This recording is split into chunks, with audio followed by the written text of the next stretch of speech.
Bismillahirrahmanirrahim. Assalamualaikum warahmatullahi wabarakatuh.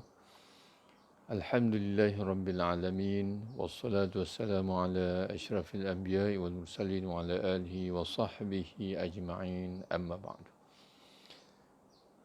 Kita berada dalam kelas Ulum Al-Quran tingkatan 1, 2 dan 3. Baik, kita merujuk kepada buku panduan kelas KKQ tingkatan 1 iaitu Ulum Al-Quran. Tajuknya adalah yang pertama berkaitan dengan Al-Quran, yang kedua adalah Ta'rif Ulum Al-Quran dan tajuk ketiga tajuk Nuzul Al-Quran. Kita mulakan dengan yang pertama. Tajuk yang pertama bab yang pertama Ulumul Quran.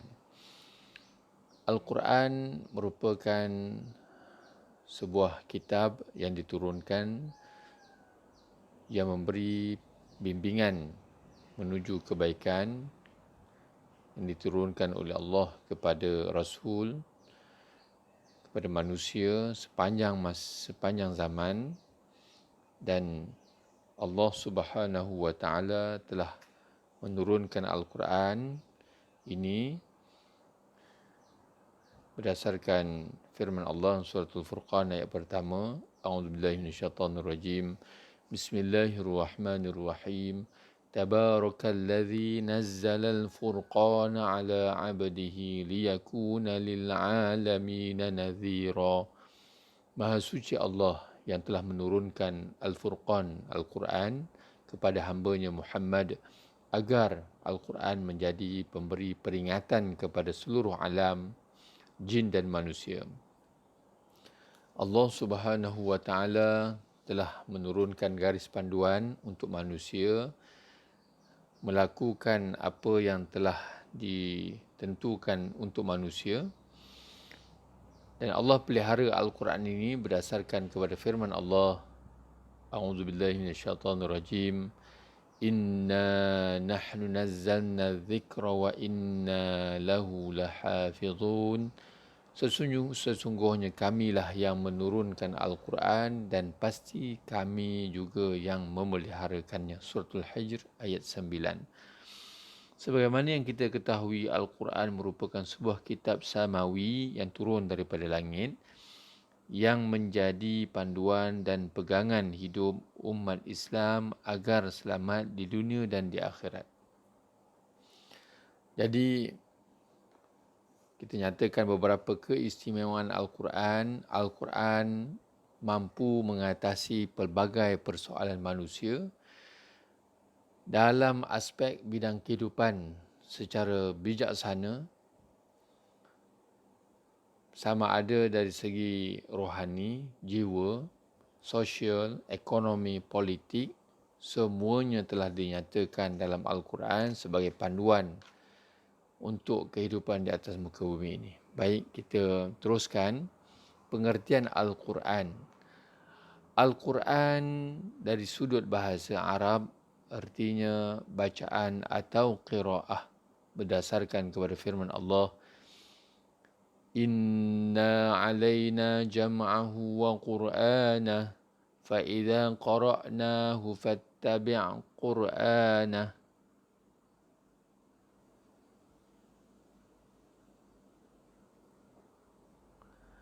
Surah Al-Qiyamah ayat 17 hingga 18. Sekali lagi, Inna alaina jam'ahu wa qur'anah fa idza qara'nahu fattabi' qur'anah. Sesungguhnya kami yang akan mengumpulkannya Al-Quran di dadamu dan membacakannya. Apabila kami telah selesai membacakannya, maka ikutilah bacaannya itu. Surah Al-Qiyamah. Perkataan qara'a memberi makna menyatukan atau menggabungkan.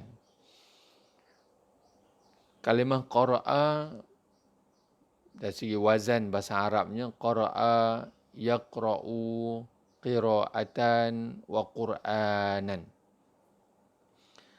Qara'a fi'il madhi, yaqra'u fi'il mudhari', qira'atan adalah masdar pertama, wa Qur'anan adalah masdar yang kedua. Bermakna dia ada beberapa masdar dalam tasrif bagi af'al, bagi fi'il, qara'a. Maknanya ialah menyatukan, menggabungkan. Apabila kita letakkan makna al-qira'ah, maksudnya ialah menggabungkan huruf-huruf, kata-kata di saat kita membaca. Pengumpulan itu, penggabungan itu barulah dinamakan qira'ah. Kemudian kalimah Qur'anan, masdar itu, kalimah masdar yang kedua itu, masdar itu diambil daripada wazan fu'lanun. Qur'anun fu'lanun. Begitu juga dengan kalimah ghafara, ghafara jadi ghufranun, ghufran. Ya, keampunan. Syakara jadi syukran, syukran, ya, syukran, syukranun, ya. Jadi maknanya ialah Qur'anun, Qur'anan ini, Quran bermakna yang dibaca. Dari segi maknanya dikata menggunakan ismul maf'ul, ya. Dan Al-Quran ini Allah nyatakan dalam siri ayat-ayatnya. Perkataan Al-Quran ini banyak juga dinyatakan dalam Al-Quran. Contohnya dalam surah Al-A'raf ayat 204, wa idza quri'al Qur'anu fastami'u lah wa ansitu la'allakum turhamun. Wa idza quri'al Qur'anu fastami'u lahu wa ansitu la'allakum turhamun. Apabila dibacakan Al-Quran, maka dengarkanlah dan diamlah agar kamu mendapat rahmat. Suratul A'raf ayat 204. Ya. Dan Allah menyatakan dalam Al-Quran ini, وَنَزَّلْنَا عَلَيْكَ الْكِتَابَ تِبْيَانًا لِكُلِّ شَيْءٍ. Kami turunkan Alkitab, Al-Quran kepadamu untuk menjelaskan segala sesuatu. Surah Nahl ayat 89. Selain daripada nama Al-Quran, ada nama Alkitab. Allah juga berfirman dalam suratul An'am ayat 38, "Ma farratna fil kitabi min syai'." Tidaklah kami meninggalkan sesuatu pun di dalam Al-Quran itu, dalam kitab itu. Tidak ada sesuatu pun yang kami tinggalkan di dalam kitab itu. Itulah, ya, kitab suci Al-Quran. Yang kita lihat seterusnya kepada pengertian dari sudut istilah. Dari segi istilah syarak, kalamullah, ya, Al-Quran itu ialah kalamullah, iaitu perkataan Allah yang terkeluar daripadanya semua perkataan-perkataan lain. Perkataan daripada Nabi Muhammad sallallahu alaihi wasallam daripada makhluk. Mana khusus kepada kalamullah, iaitu, ya, perkataan Allah, termasuk di situ ialah kitab kalam yang ada dalam kitab-kitab yang sebelum itu. Kalamullah, perkataan Allah yang bermukjizat. Mukjizat ini maknanya yang melemahkan, yang mengalahkan, yang telah diturunkan. Kitab ini, Al-Quran ini ataupun kalamullah ini diturunkan khusus kepada Nabi Muhammad sallallahu alaihi wasallam, bukan nabi-nabi yang lain. Ternafilah kitab-kitab yang lain, kitab Taurat, Injil dan Zabur. Dan melalui perantaraan malaikat Jibril alaihissalam, ya, yang penyampai wahyunya ialah malaikatu Jibril alaihi salatu wassalam.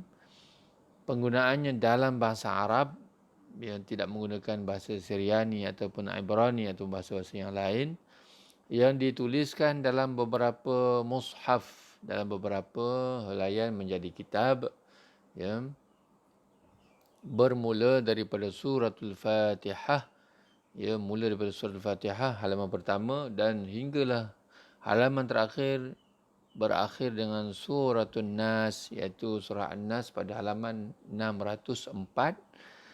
dan diriwayatkan secara mutawatir. Mutawatir bermakna ayat-ayatnya kalamullah ini mutawatir adalah sah kebenarannya, mustahil berlaku pendustaan kerana ramainya perawi ataupun para sahabat yang membacanya dan menyampaikan kepada kita sampai ke hari ini, mustahil berlaku pendustaan dan penipuan.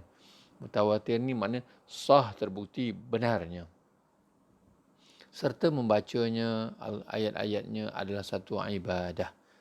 Ya, ini menurut kitab Tibyan dalam Syekh dalam kitab beliau, pengarangnya ialah Syekh Ali As-Sabuni, ya, insya-Allah.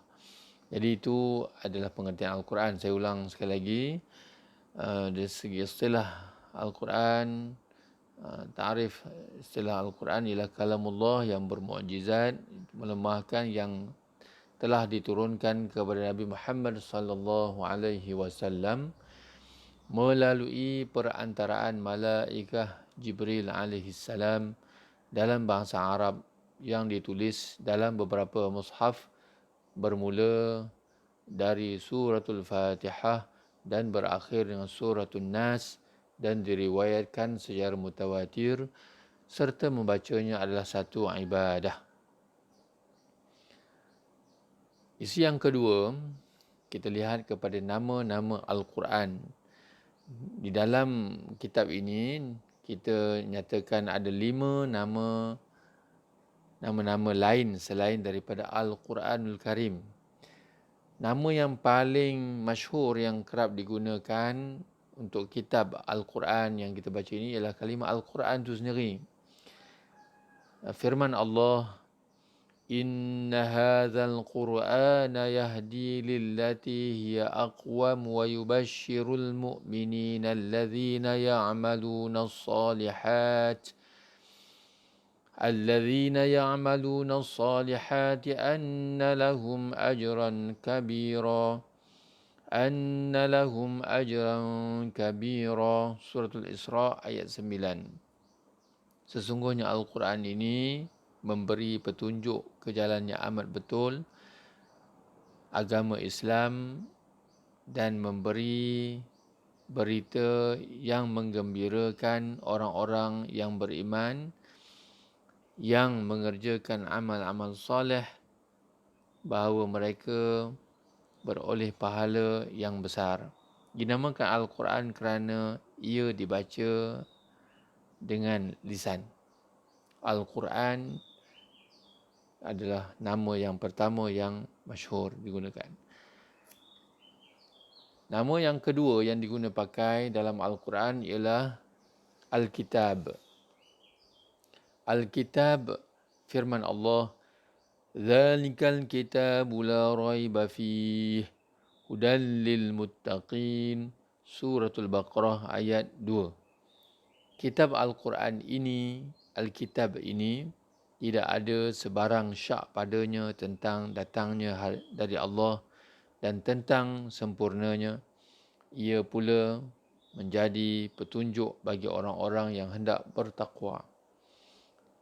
Al-Kitab, nama yang kedua. Yang ketiga, nama Al-Furqan. Maksud Al-Furqan ialah membezakan antara kebenaran dan kebatilan. Firman Allah, Tabarakalladzi nazzalal furqana ala 'abdihi liyakuna lil 'alamina nadhira.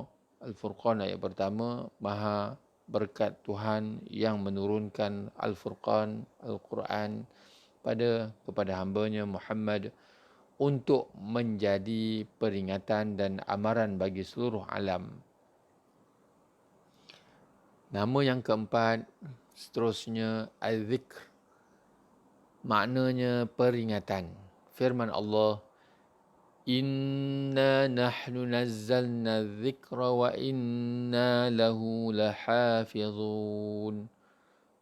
Surah Al-Hajr ayat 9. Sesungguhnya kamilah yang menurunkan Al-Quran Az-Zikr, dan kamilah yang memelihara dan menjaga-jaganya. Yang kelima, At-Tanzil.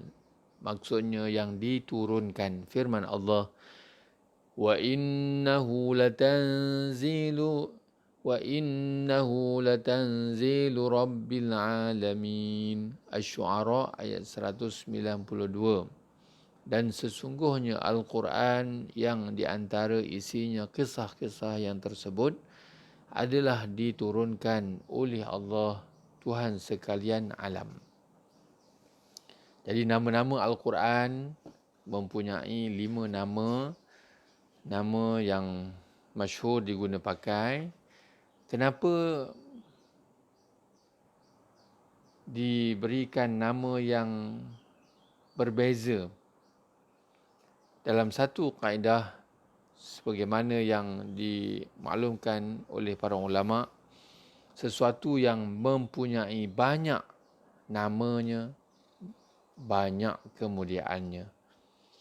Banyak namanya, contohnya Allah mempunyai nama yang sangat banyak, Al-Asma'ul Husna. Nama yang banyak menunjukkan kemuliaannya.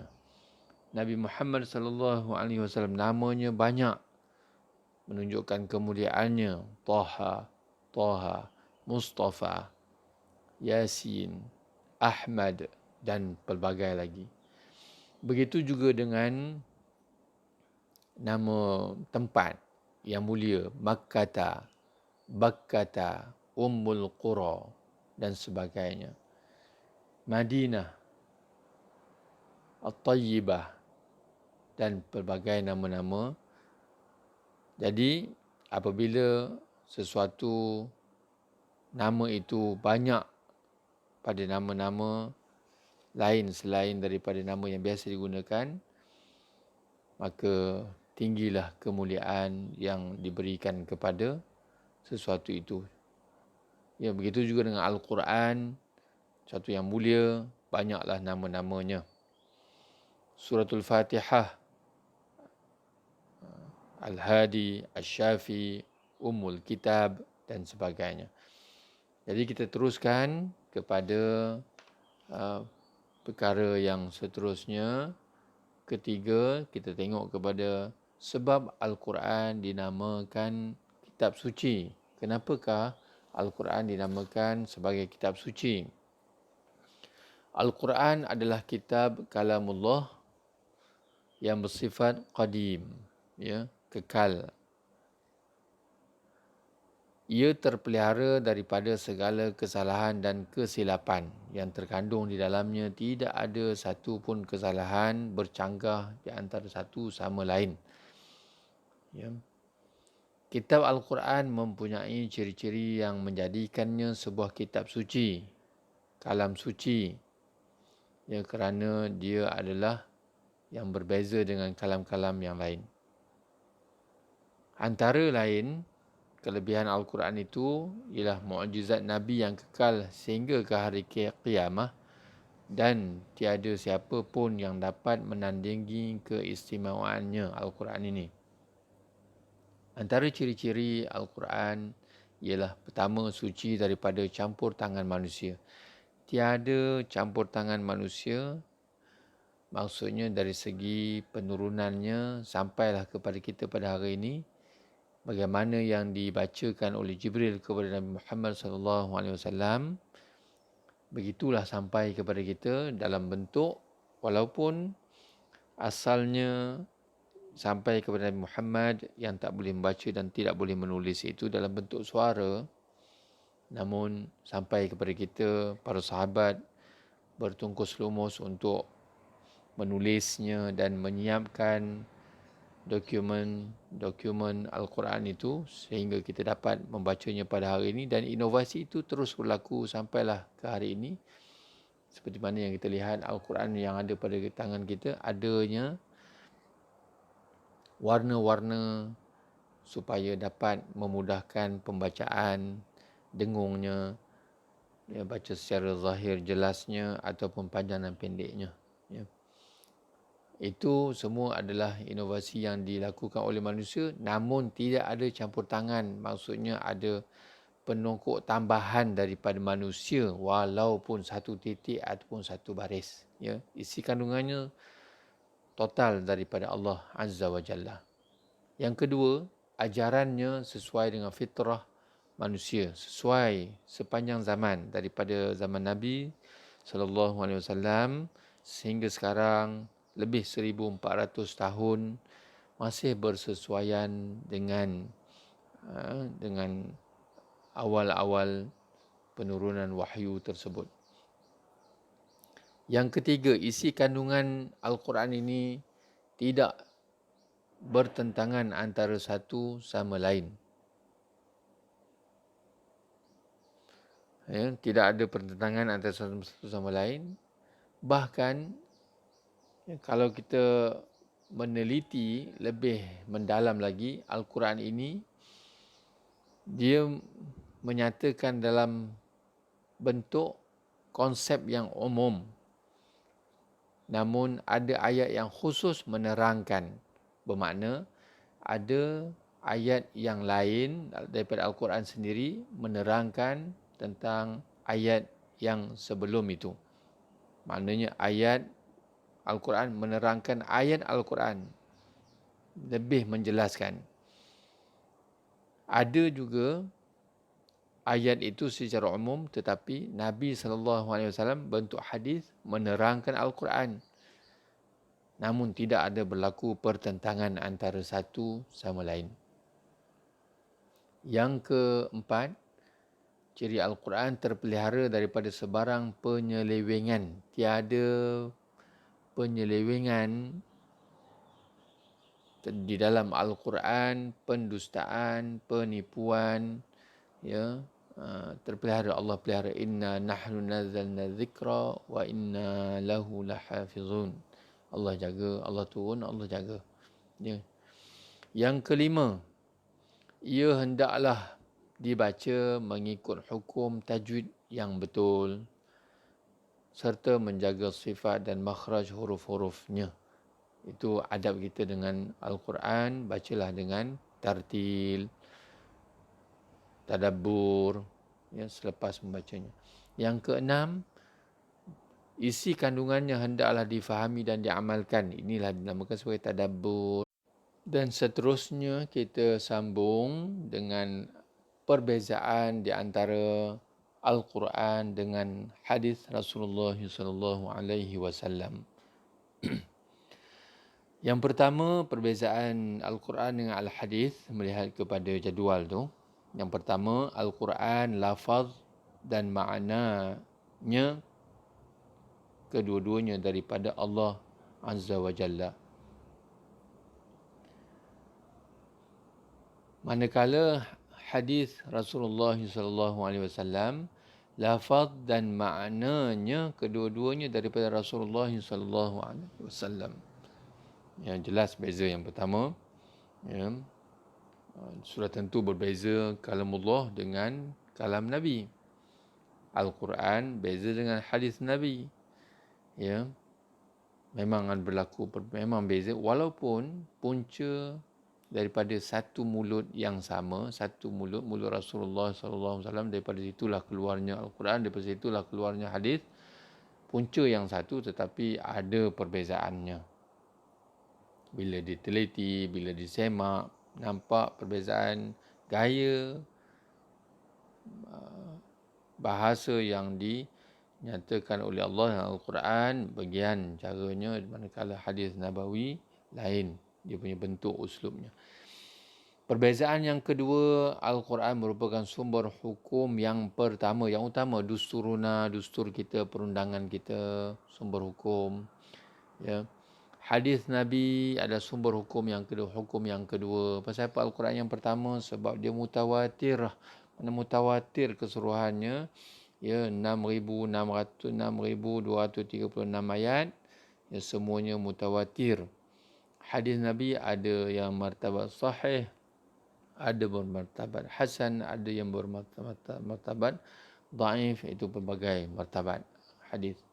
Yang ketiga, perbezaan yang ketiga, Al-Quran itu ialah wahyu Allah yang disampaikan melalui malaikat Jibril alaihi salam kepada Rasulullah sallallahu alaihi wasallam. Manakala ta'rif kepada hadis Rasulullah sallallahu alaihi wasallam ialah perbuatan, aqwalun wa af'alun, perbuatan, perkataan dan pengakuan iqrar daripada Rasulullah sallallahu alaihi wasallam. Apa contoh perbuatan? Apa contoh sunnah perbuatan? Contoh sunnah perbuatan, kata sabda Nabi sallallahu alaihi wasallam, "Sallu kama raaitumuni usalli." Semayanglah kamu sebagaimana kamu melihat aku sembahyang. Tengok Nabi sembahyang macam mana. Iaitu sunnah, af'al, perbuatan, perbuatan Nabi kita tengok. Begitu juga dengan perbuatan amalan ketika mana melakukan ibadah haji. Nabi bersabda, "Khudhu anni manasikakum." Ambillah ibadah haji, ibadah manasik haji ini, manasikakum, ketika kamu mengerjakan ibadah haji itu. Jadi khudhu anni manasikakum itu hadis dalam bentuk qauli, tetapi dalam bentuk perbuatannya. Tengok Nabi, para sahabat tengok Nabi semayang, para sahabat tengok Rasulullah menunaikan haji dan terang pelaksanaan haji, dan disampaikan terus sampai kepada hari ini kepada kita dengan cara hadis-hadis yang ada pada kita semua, ya. Yang kedua, perkataan.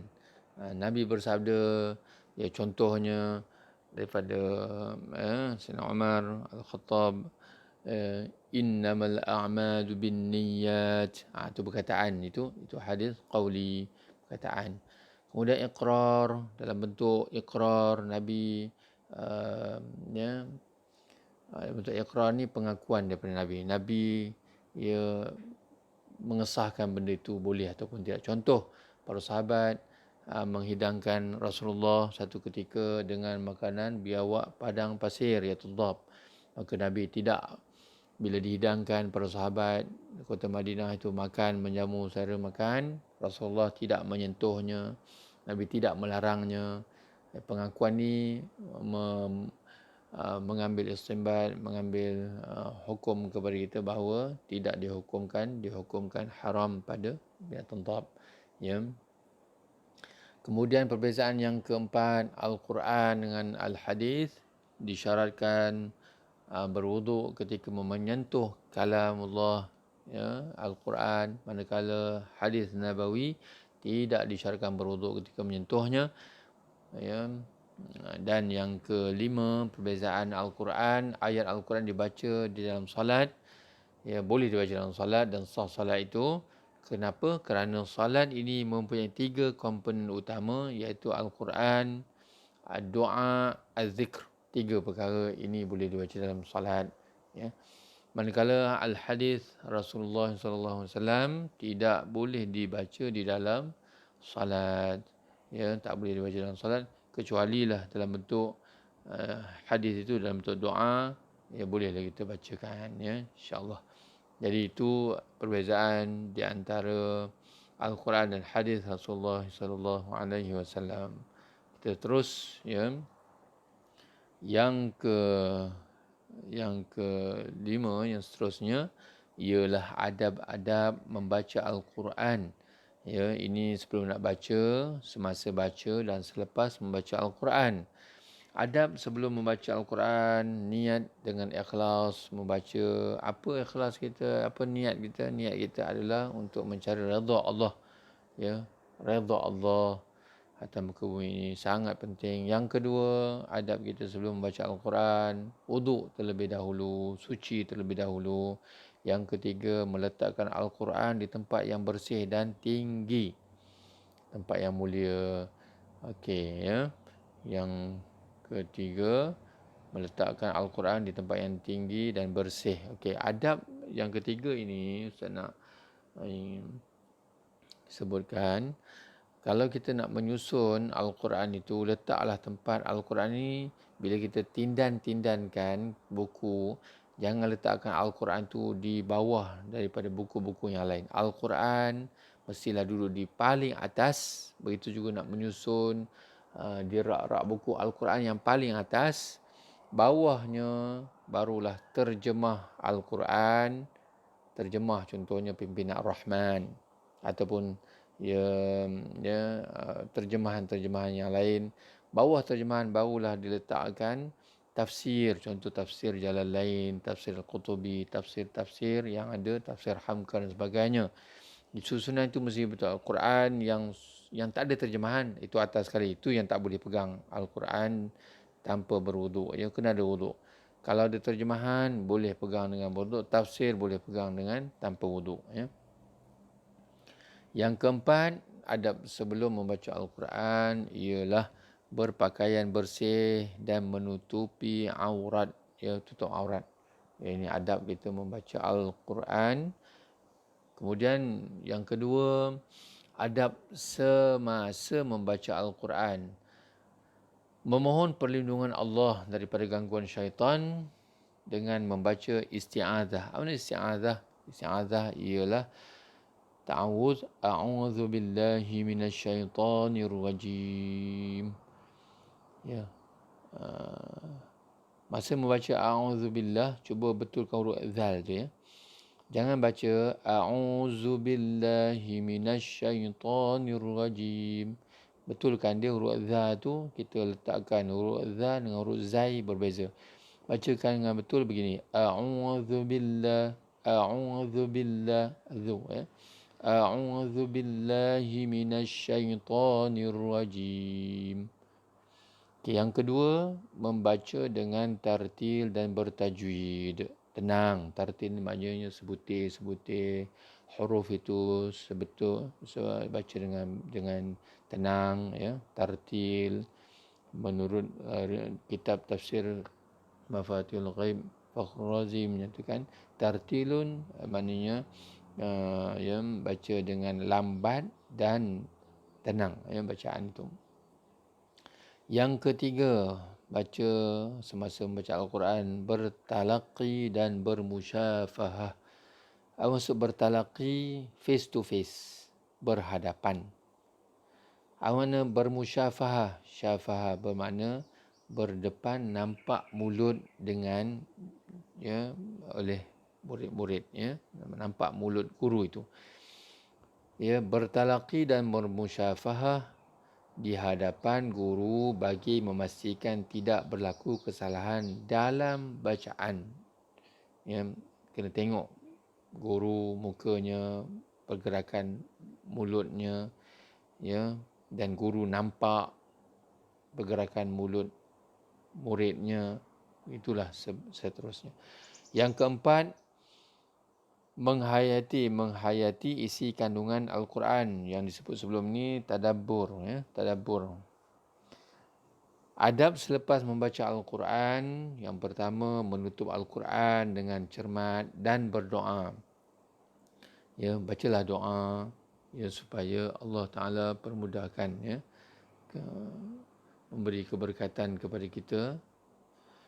Yang kedua, mengamalkan isi kandungan Al-Quran. Ya, amalan. Ya, bukan saja baca, pandai baca tak cukup. Ya, kena faham, lebih faham, amalkan. Yang ketiga, membawanya, pegang Al-Quran itu dengan penuh cermat dan letakkan di tempat yang sesuai. Yang saya nyatakan tadi, Al-Quran tempatnya tidak boleh ditindankan dengan apa-apa objek lain, hormatilah ia. Dan yang keempat, sentiasa mematuhi segala ajaran Al-Quran. Baca sudah, faham sudah, amal sudah. Ya, kesemua itu menunjukkan berimannya kita kepada Al-Quran. Ya, terhasillah rukun iman. Dia beriman kepada kitab ya, yang ada dalam rukun iman dalam Islam. Jadi, ya, apa yang kita bincangkan pada kali ini dapatlah kita rumuskan. Ya, ada beberapa isi penting. Pertama, kita telah ulang kaji, kita telah mengkaji tentang ta'rif Al-Quran. Ya, ta'rif Al-Quran ialah kalamullah yang bermukjizat, yang telah diturunkan kepada Nabi Muhammad sallallahu alaihi wasallam melalui perantaraan malaikat Jibril alaihissalam dalam bahasa Arab, yang dituliskan dalam beberapa mushaf bermula daripada surah Al-Fatihah dan berakhir dengan surah An-Nas, dan diriwayatkan secara mutawatir serta membacanya adalah satu ibadah. Nama-nama Al-Quran ada 5: Al-Quran, Al-Furqan, Al-Kitab, Al-Zikr, Al-Tanzil. Sebab dinamakan kitab suci ada 7 sebab nyatakan. Kemudian apakah perbezaan di antara Al-Quran dengan Al-Hadis? Ya, ada 5 perbezaan yang jelas. Dan yang keenam, yang terakhir, adalah adab membaca Al-Quran, adab-adabnya sebelum, semasa dan selepas membaca Al-Quran. Jadi sekadar itu, insyaAllah kita akan jumpa lagi. Assalamualaikum warahmatullahi wabarakatuh.